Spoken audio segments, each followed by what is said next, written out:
I'm Linda. This year, I finally entered my 60s, but I'm still full of energy. My husband and I have been together for 25 years, and we're still happily married. Our only son, Ethan, is now 34 years old. 2 years ago, he married a woman 12 years his junior, and now they live in Nebraska. Apparently, they live just a 5-minute walk from her parents' house, and since she's not good at cooking, Ethan gets treated to his mother-in-law's meals every day. When I first heard about this, I felt a bit annoyed, but Ethan seems happy with his life, and his in-laws are happy to be relied upon. Since getting married, Ethan rarely comes home, and while I feel a bit lonely, I'm also proud that he's working hard for his family. However, an unexpected event suddenly changed everything. My father, who had been ill for many years, passed away, and I inherited his land. It was quite a large piece of land. So my husband and I were discussing how to use it when we received an unbelievable proposal from Ethan's wife, Jessica, who heard about the land. Please let us build a 2-family house on the inherited land for me and my parents to live in. My husband and I were speechless at this sudden request. Indeed, I remember hearing them complain about wanting to build a single-family home when they visited us this new year. Considering they might have children in the future, I had thought about offering some financial assistance. But I never expected them to ask for the inherited land as well. It was honestly beyond my expectations. Jessica's audacity didn't stop there. Please help us with $60,000 for the down payment to build the 2-family house. She asked as if it was obvious we should help, without any hint of hesitation. My irritation only grew. Ethan, sitting next to his wife, just laughed awkwardly, acting like a stranger. We'll be able to live nearby, so please help us out. Currently, it takes an hour and a half by car to Ethan's apartment. Indeed, being 10 minutes away by car would be nice. But living with his in-laws changes everything. We couldn't visit freely, and it would be awkward for us too. Yet Jessica acted as if we should be grateful to them.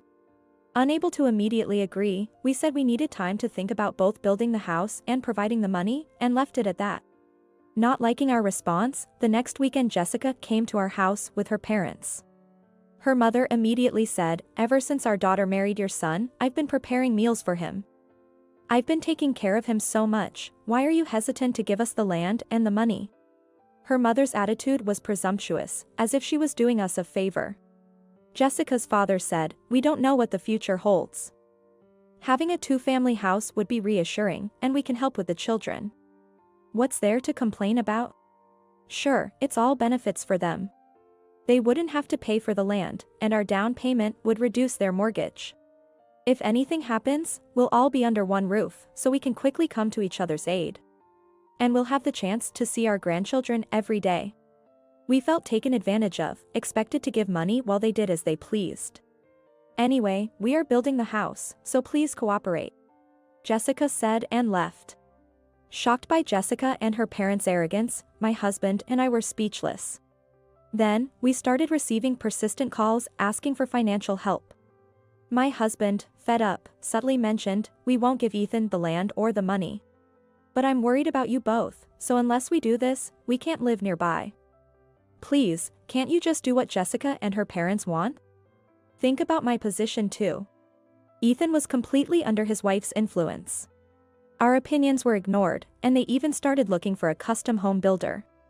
A shoe closet and a walk-in closet are essential. In addition, a spacious living room with a high ceiling and a multifunctional kitchen packed with my daughter-in-law's mother's requests as if they were just standard. There was even a study for her father and a rooftop, resulting in an extravagant 2-family house plan that left me dizzy. This is our dream house, so please give us the land quickly and help us financially. My husband and I exchanged looks, astonished by such an unreserved daughter-in-law. We could have firmly refused their request. But then Ethan said something completely unexpected, further bewildering us. "Stop dragging your feet. Just do it already. If you keep holding out, I'll cut ties with you." Ethan, who only listened to his wife and in-laws, was no longer on our side. Our dear son felt incredibly distant, and the emptiness was more profound than just him leaving the nest. Due to this, we decided to go ahead with the financial support. Of course, Jessica was the happiest.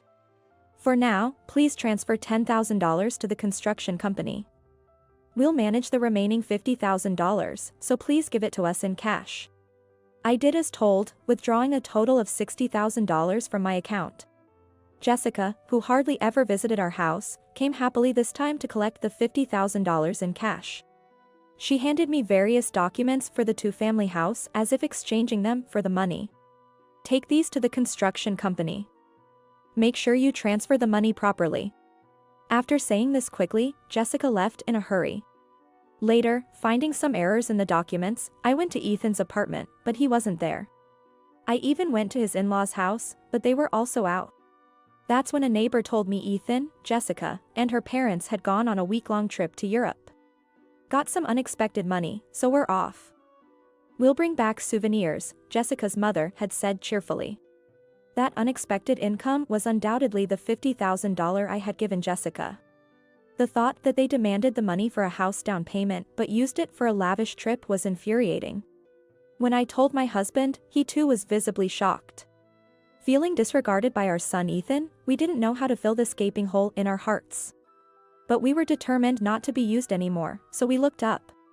My husband felt the same, and we immediately went to the construction company to cancel the two-family house construction.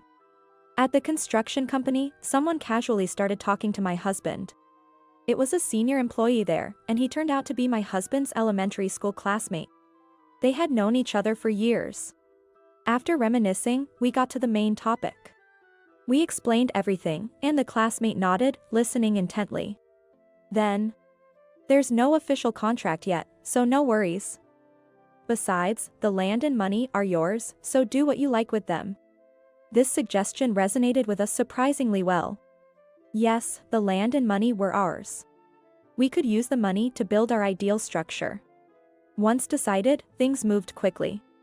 My husband's classmate quickly drafted a simple plan and showed it to us. In the design that encapsulated all our wishes, we finally saw a light at the end of the tunnel. After returning from their European trip, my son and his wife kept it a secret from us, so naturally, there were no souvenirs. Did you transfer the down payment? No more holding back because you don't like it. We're all adults here. Jessica frequently called to confirm the money but never bothered to visit the construction site. She's too busy with work, so please provide snacks for the workers. Don't skimp, make sure it's something good. Jessica didn't work. I was almost impressed by her audacity to tell such transparent lies. Apparently, the first $50,000 I gave her hadn't been completely spent on the European trip, as they continued to indulge in domestic travels. Naturally, Jessica's parents joined every trip. Thinking of Ethan being entirely absorbed in his in-laws' family and having fun pained me. However, my husband and I were thrilled to see our ideal building taking shape. We were extremely grateful they left everything to us once the construction started. Several months later, what was completed wasn't a two-family house, but an apartment with 8 one-room units. Yes, we canceled the contract for the two-family house and built an apartment complex for single living, aiming for rental property management. Of course, we bore all the costs. Ethan, Jessica, and her parents, who hadn't shown their faces until the completion of the building, were speechless upon seeing it. What's going on? Where's the two-family house? Jessica, shaking with anger. Her parents also yelled in outrage. Why is it a one-room apartment? We can't live here as a family. Do you think you can get away with this? This is insane. Faced with their fury, I hit them with the truth. The land is mine, the money is ours.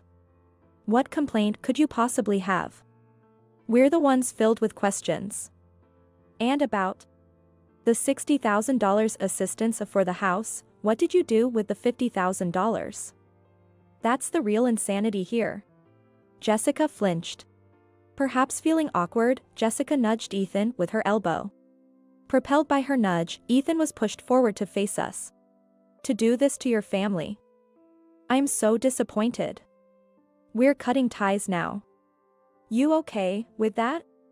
I was utterly disillusioned by my son, who threatened his own parents, expecting us to come begging. Sure, go ahead. We're done tolerating this anyway. Don't ever show your faces again. Ethan's face went pale at my words. You're taking this seriously? It was just a joke. Ignoring a flustered Ethan, my husband and I continued. Jessica, realizing Ethan was useless, finally spoke. Our current apartment lease ends this month. We need to find a place to live, so please lend us money. I already said it. We're done. No more help. That's too much. Ethan quit his job for this move, and we have no savings. Where should we go? Go live at your parents' house. Then we learned something interesting. Her parents were also moving out of their rented house due to reconstruction and had to leave this month. Both their houses gone in the same month was unexpected, making us smile. Do you want to live in this apartment? Oh, sorry, it's fully booked. The newly built apartment, a 5-minute walk from the station, was in a great location. The nearby station connected to many universities and vocational schools, attracting students who signed leases even before the apartment was completed. As of today, it was finished, and move-ins were starting tomorrow. You got $50,000, so find a new place with that. With that, my husband and I turned our backs on the four of them. Ethan.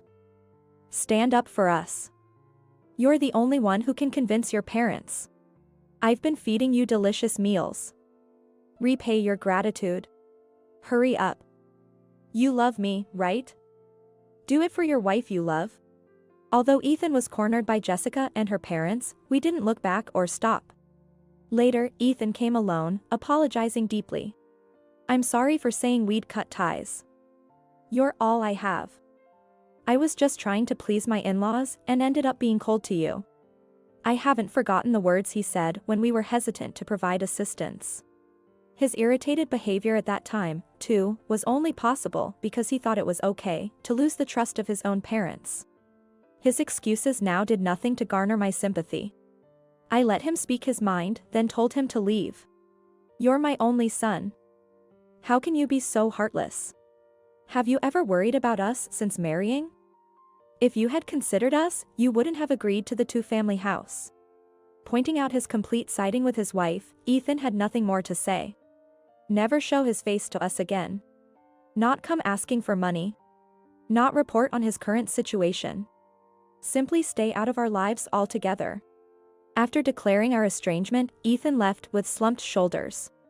A year later, our apartment business is doing exceptionally well. Though we're essentially in our retirement years, my husband has really taken to managing the apartments and wants to continue as long as possible. We haven't heard from Ethan since.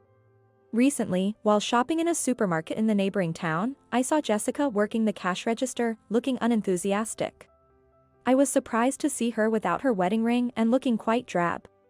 I later heard from a mother who was Ethan's middle school classmate that Ethan divorced Jessica, groveled back to his intended-to-leave company for a job, and now lives in a single men's dorm, working.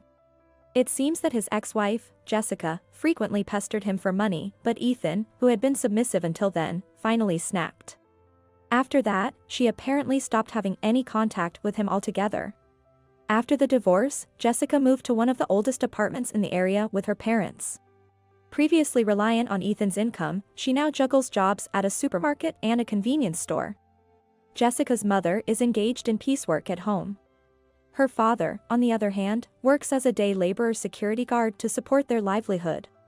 After the tumultuous two-family house incident, my husband and I are now living a very peaceful life, feeling blessed in our tranquil retirement. Our serene retirement days are enriched by the apartment we built, ensuring our wallet is always well filled. As someone who loves cleaning, I never neglect the weekly cleaning of the apartment. Keeping it well maintained ensures quick re-renting after tenants leave. Maintaining its clean appearance is also very satisfying.